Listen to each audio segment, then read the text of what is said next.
கடலூர் மாவட்டத்தில் குள்ளஞ்சாவடிங்கிற ஊரில் தேர்தல் பிரச்சாரத்தில் பேசிட்டு இருக்கேன். 7:20 7:50 வரைக்கும் எனக்கு அந்த இடத்துல டைம். எம்ஆர்கே பன்னீர்செல்வத்தை ஆதரித்து பேச்சு. ஒரு 5000 பேர் கூடியிருக்காங்க. மைக்கில் பேசிட்டு இருக்கேன். 7:50 கடந்தும் பேசிட்டு இருக்கேன். கூட்டம் கைதட்டி ரசிச்சு சிரிச்சிட்டு இருக்காங்க. 7:50க்கு விஜயகாந்த் பேசணும் அந்த இடத்துல வந்துட்டார். வந்துட்டு ஒரு 5-6 தேமுதிக தொண்டர்கள் நேராக வேலைக்கு பக்கத்தில் வந்தாங்க.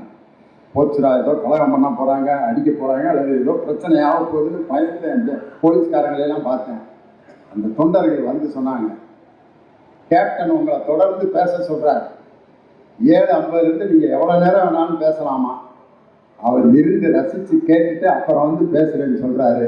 பேச்சை நீங்கள் நிறுத்த வேணாம், தொடர்ந்து பேசுங்கன்னு சொன்னாருன்னா, நான் அதுக்கப்புறம் ஒரு 15 நிமிஷம் பேசின பிறகு அந்த இடத்துக்கு அவர் வந்து பேச வர்றப்ப எனக்கு வணக்கம் சொல்லி உங்கள் பேச்சு ரொம்ப அருமையாக இருந்துச்சுன்னு அவரை விமர்சனம் பண்ணிய பேச்சை கூட ரசித்து எனக்கு வணக்கம் சொன்னார் அந்த விஜயகாந்த்ங்கிற அந்த மனிதர்.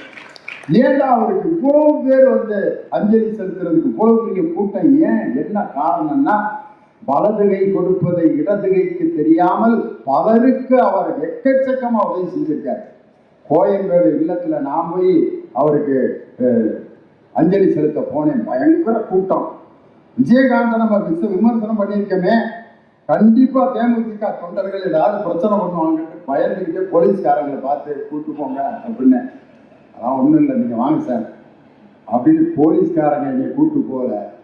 தேமுதிக தொண்டர்கள் கேப்டனை பார்க்க வந்தீங்களானே அப்படின்னு என்னை பாதுகாப்பாக கூட்டிட்டு போய் அவரை அஞ்சலி செலுத்த வச்சுட்டு திரும்ப பாதுகாப்பாக என்னை வந்து வாகனத்தில் ஏறி என்னை பத்திரமாக அனுப்பி வைத்தார்கள். இதற்கு பெயர் தான் உண்மையான அரசியல் நாகரிகம்னு அன்னைக்கு நான் பார்த்தேன்.